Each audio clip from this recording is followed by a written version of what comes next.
qu'est-ce que le service public essonnien du grand âge ? Le SEGA, le service public essonnien du grand âge, c'est un établissement médico-social autonome. Concrètement, c'est un ensemble de 7 maisons de retraite publiques, 7 EHPAD, établissements d'hébergement pour personnes âgées dépendantes. C'est également 5 accueils de jour à destination des personnes qui souffrent d'Alzheimer ou de maladies apparentées.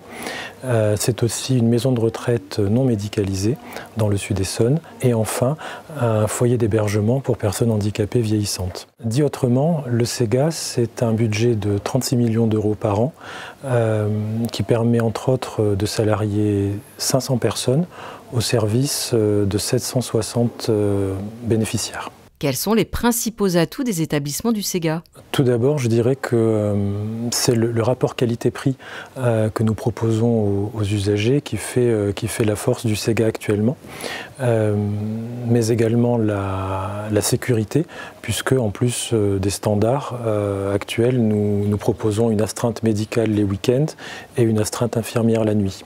Un des autres atouts, c'est le confort, la modernité des équipements et le confort, pour la bonne raison que tous les EHPAD du SEGA sont quasiment neufs ou ont été rénovés. Et puis, l'un des atouts du SEGA, c'est aussi la multitude de ces services qui permet d'accompagner les résidents au fur et à mesure de la perte d'autonomie. Et donc, nous avons une myriade de services qui sont coordonnés et intégrés, notamment les accueils de jour, l'hébergement temporaire et puis les services d'hébergement pour grands dépendants. Quelles sont les perspectives du SEGA ? Les perspectives du SEGA pour les toutes prochaines années sont orientées à travers 2 axes. Le premier, c'est des solutions nouvelles, des solutions manquantes, notamment pour l'hébergement des personnes handicapées vieillissantes.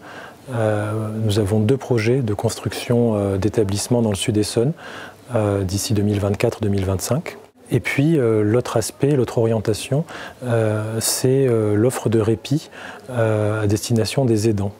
Et pour ce faire, nous allons améliorer notre offre d'hébergement temporaire et également une offre à destination des aidants, une offre de répit à destination des aidants avec en 2022 l'ouverture d'une équipe mobile d'appui au domicile à destination des familles qui ont parmi leurs proches des personnes handicapées vieillissantes.